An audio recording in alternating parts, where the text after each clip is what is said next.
Welcome to your brain. So, a few basic parts that we have. Starting off is going to be our longitudinal fissure, also called the deep sulcus, and that is going to be this big line that runs right down the middle. And its function is that it separates the two hemispheres from each other. The central sulcus is another one. That's going to be seen by this number 20 here.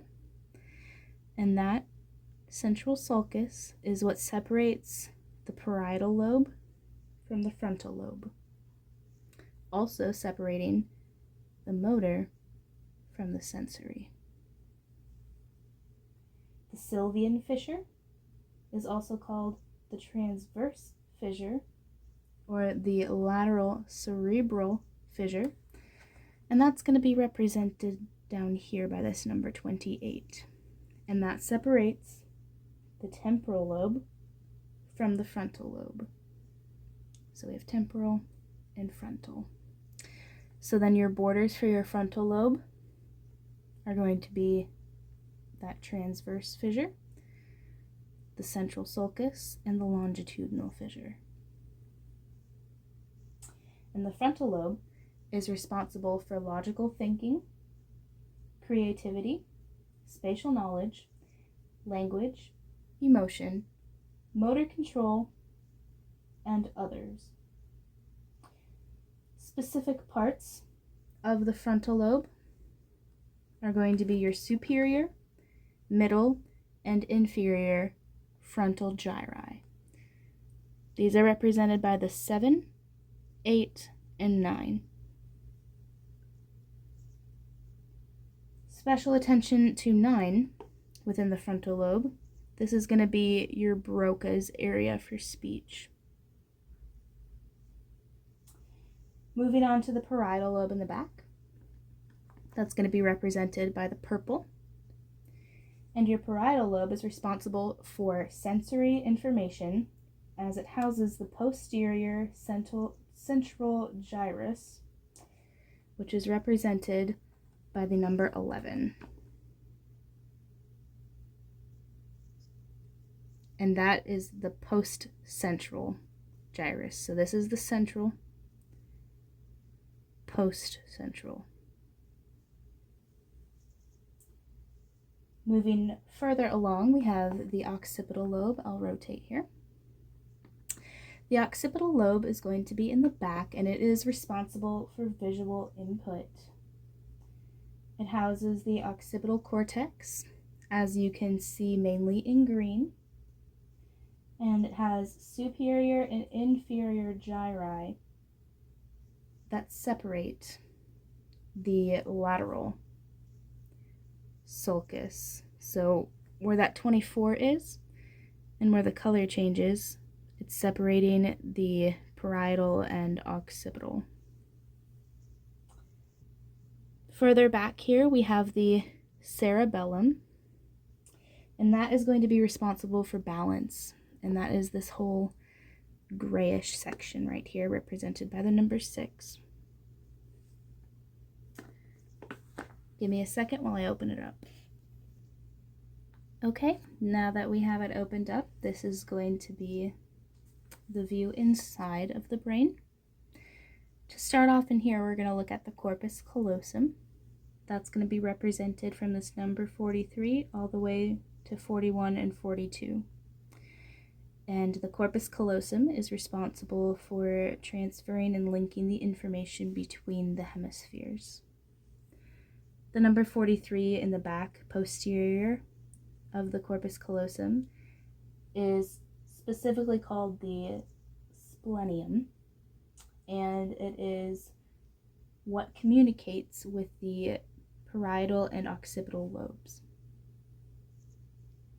Also in this view, we can see the thalamus, which is represented by the number 49 right here. And the thalamus is what relays sensory information from visual, auditory, somatosensory, and gustatory, which is taste. The thalamus also has memory, arousal, motor activity, emotions, and such. There are a lot of structures around the thalamus, like the subthalamus and hypothalamus, that we're not going to get into here, but we are going to point out the pineal gland, which I will come in a little bit here. It's going to be that 54 in the back. And that is the small hormonal gland that produces serotonin and melatonin. As we move down, we're going to the start of the brainstem, which has the medulla oblongata, also known as the PICA, which is represented by the number 63 on our model. So that is going to be right here, all the way at the bottom.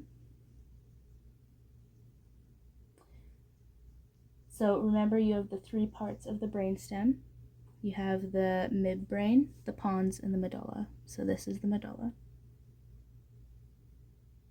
And as you continue up, we hit the pons, little bump, and the midbrain. Specifically for the numbers, the pons goes all the way up to this 65.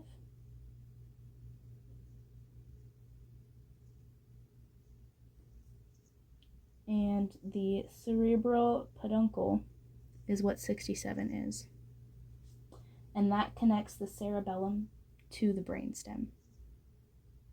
So this is going to be just superior to the midbrain.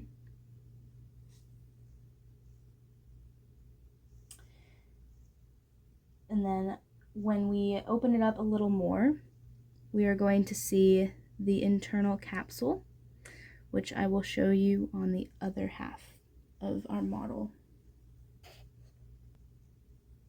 Okay, and then just for orientation, this is the parietal and occipital lobe, and this is just a further inner view at the brain.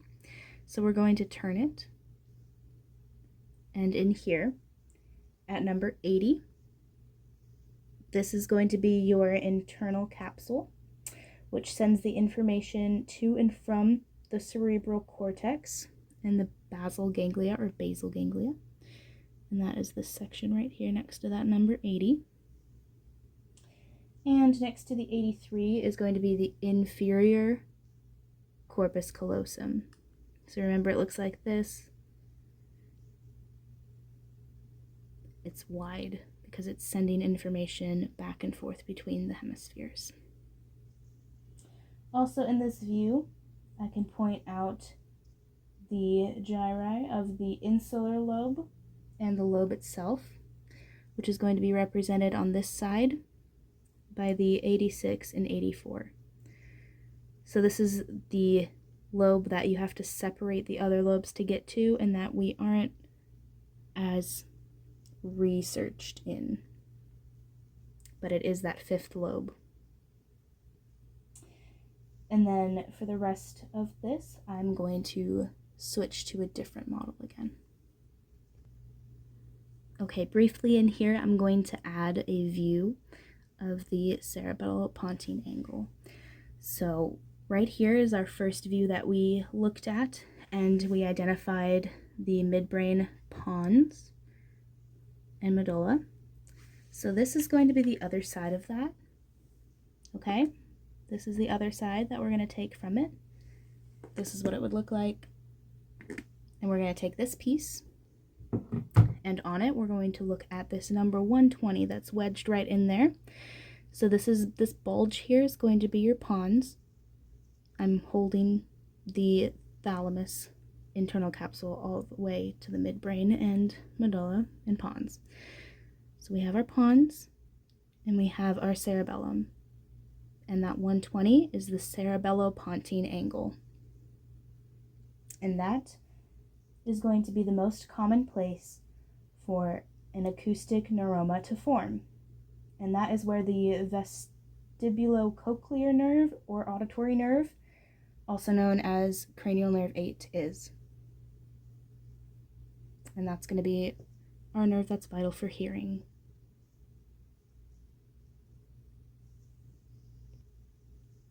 then for the last part of this video, we're going to look at the corona radiata, which is going to be represented by this 97 here. And well, this model is like this because this is the part that goes in the rest of the model. The actual corona radiata is going to have a bunch of fibers that go up out of it, represented by all of these lines.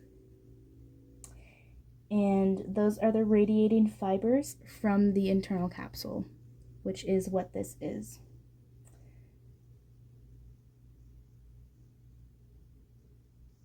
And then the caudate nucleus, represented by this number 98 on the other side here, is part of the basal nuclei that are controlling some motor and behavioral functions such as posture. And then we can see the superior and inferior colliculi of the quadrigeminal bodies if we rotate over to look at numbers 100 and 101.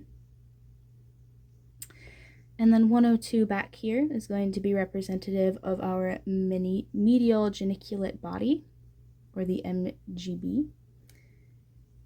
And you will learn more about that as part of the auditory pathway. But that is what's going to take information from the inferior colliculus and transmit it to the auditory cortex.